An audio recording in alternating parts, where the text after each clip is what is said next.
안녕하세요 여러분, 엉클조의 행복한 재무설계 엉클조 조경만입니다. 자, 우리가 지난 시간에 돈의 움직임에 대해서 조금 생각을 해봤는데, 원래 재무설계를 강의하기론 제 강의의 쭉 연속선에서 볼 때 조금 밖으로 나갔다 오는 거라고 제가 지난번에 말씀드렸습니다. 오늘은 다시 원래대로 돌아와서 전에 우리가 재무상태 연금물표, 자기의 자산과 부채, 소득, 소비, 저축 이런 것들을 다 정리해가지고 내 문제점이 뭐였나, 그리고 제가 사례로 몇 가지의 경우를 말씀드린 것을 기억하시면서 오늘 다음 것을 진행하도록 하겠습니다.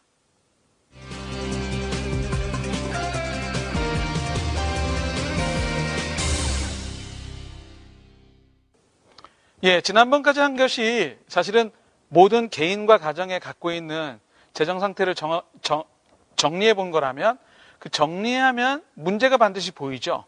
지난번에 사례로 말씀드린 것처럼 어떤 분은 자산이 한쪽으로 몰려 있다거나, 또는 부채가 너무 많다거나, 또는 소비가 너무 많다거나, 저축도 특정한 쪽에 몰려 있다거나, 이런 것들은 전부 다 사실은 문제입니다. 제가 이 재분적인 상황에 있어서 문제를 조금 여러분들한테 쉽게 말씀드리기 위해서 많은 예를 드는 것이, 병원에 가셔서 건강하게 살고 싶어 하는데 대부분의 분들은 건강하지 못하지요. 어떤 분들은 지병인 혈압이나 당뇨 이런 것들이 있기도 하고, 그렇게 오랜 동안 아픈 병이 아니라 하더라도 일시적으로 술을 많이 드셔서 간이 좀 안 좋다거나, 또는 심장이 조금 안 좋다거나, 이런 분들이 많이 있는 것을 여러분들이 알게 됩니다.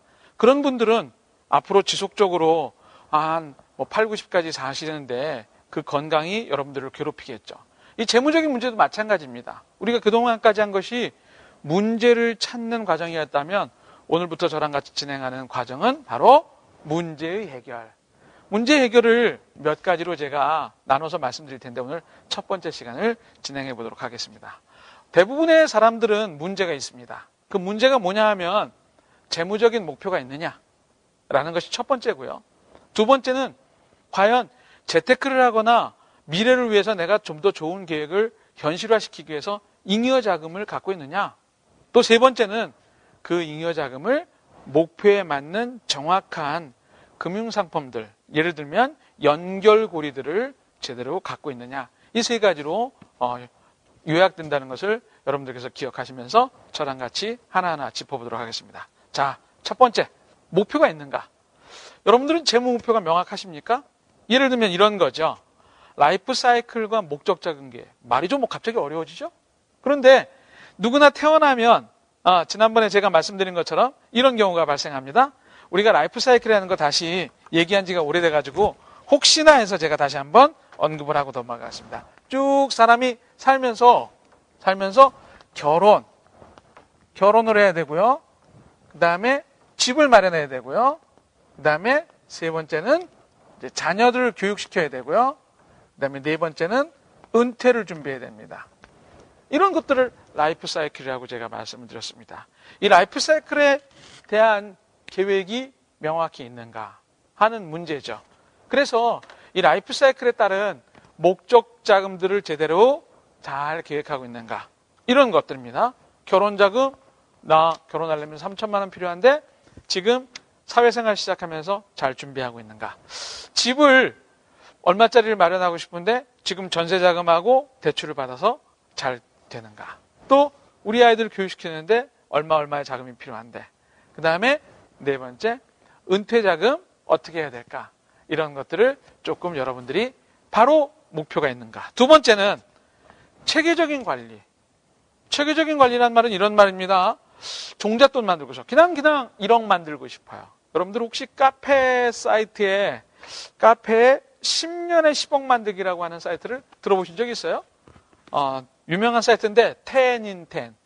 아주 인기가 있었습니다. 젊은 사람들한테서 10년에 10억 만드는 게 거의 인생의 최대의 목표처럼 그렇게 많은 분들이 지금도 활동하면서 정보를 얻어가고 있는데, 종잣돈 만들기. 또는 내가 지금 갖고 있는 3천만 원을 어떻게 하는 것이 가장 좋을까. 이런 것들. 바로 체계적인 관리고, 세 번째는 당면한 문제 해결입니다. 지금 문제 해결. 예를 들면 이런 거죠. 부채를 해결해야 될 텐데 어떻게 할까. 이거 고금리의 대출을 쓰고 있는 분들이. 또 보험 리모델링. 한 달에 보험료가 월급의 한 반까지 나가시는 분들이 있는데 어떻게 될까? 그 다음에 세금을 절세하는 방안 만들고 싶은데 이런 것들이 바로 여러분들이 갖게 되는 개별적인 목표들의 것들을 묻는 질문입니다. 이런 것들 중에 하나라도 고민거리가 된다면 그분은 나름대로 재무 목표를 제대로 과제를 인식을 하는 거죠. 두 번째, 그런 것들을 해결하기 위해서 여러분들이 잉여 자금이 있나요? 제가 강의 가면 이렇습니다. 선생님 재테크하고 싶습니다. 그래서 월급 중에서 얼마를 남겨요? 남는 돈이 하나도 없답니다. 그럼 혹시 가지고 있는 종잣돈이 있어요? 500만 원이 1000만 원? 그것도 없습니다. 가진 돈도 없고 돈을 남길 자신도 없고 뭐 잉여 자금이 없는 거죠. 도와드릴 수 없습니다. 그런데 이런 분들은 이런 면을 한번 확인해 보시면 괜찮습니다. 처음에 재테크할 돈이 없다고 얘기합니다. 뭐 소득의 문제일 수도 있죠. 벌이가 없습니다. 뭐 이번에 구조조정이 됐기 때문에 없을 수도 있지만 회사를 옮기기 위해서 한두 달 쉬는 동안일 수도 있겠죠. 그 다음에 소비, 벌어서 다 씁니다. 하나도 안 남깁니다. 또는 부채가 많습니다. 이런 경우도 여러분들이 재테크할 돈이 없는 경우가 되겠죠. 두 번째, 이런 세 가지 중에서 소득의 문제는 제가 사실 도와드릴 수 있는 방법이 없습니다. 빨리 일자리를 잡으시고 열심히 일을 해서 돈을 벌어야죠. 그런데 두 번째, 소비의 문제. 특별히 20대, 30대 분에게 많이 나타납니다. 제가 얼마 전에 그 수원에 가서 강의를 하는데 대리급들, 괜찮은 회사에 L그룹의 산하회사인데 괜찮은 회사입니다. 거기서 여러분들하고 같이 한 그런 자산부채를 다 적어 보겠는데 의외로 소비의 문제에서 버는 것하고 쓰는 것하고 균형이 안 맞는 분들이 많이 있습니다. 답이 없죠?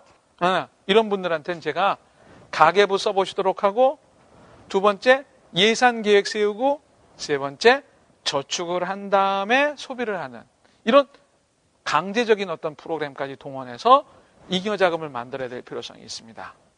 세 번째는 부채의 문제입니다. 여기에 있는 부채의 문제를 제가 자세하게 썼는데 최근에 경기가 더 어려워지면서 이 부채 때문에 어려움을 겪는 분들이 굉장히 많이 있죠.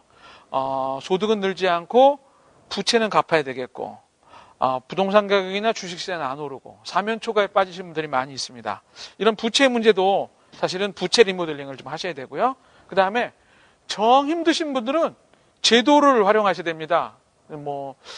그 신용회복위원회라든가 파산제도라든가 이런 거를 활용해서라도 가족을 위해서 살아야 되기 때문에 실제로 이런 상담이 필요한 분들도 있습니다. 이 잉여자금의 문제가 사실은 굉장히 중요한 문제인데 별로 의심 없이 대부분의 20, 30대 분들은 건강하니까 앞으로 계속 일할 거라고 생각을 하시는데 글쎄요, 돈을 모아놓지 않으면 40대, 50대 가서 진짜 버는 돈 가지고 다 해결될까요? 이런 고민을 한번 해보실 필요성이 있다는 겁니다. 바로 잉여자금의 문제이죠. 제가 조금 전에 목표가 없는 것, 문제 중에 최고의 문제는 목표가 없는 겁니다. 하다못해 3년에 1000만 원 마련해야지 이런 생각이라도 하셔야 됩니다. 아니면 올해 부채 2000만 원 내가 까야지 이런 생각이라도 하셔야 된다는 거죠. 그런 거 저런 것도 없이 그냥 세워라 흘러라 어떻게 돼갔지 이런 분들이 사실은 가장 큰 중병에 걸려 있는 경우죠. 목표를 세우셔야 되고 두 번째 잉여자금이 있어야 된답니다.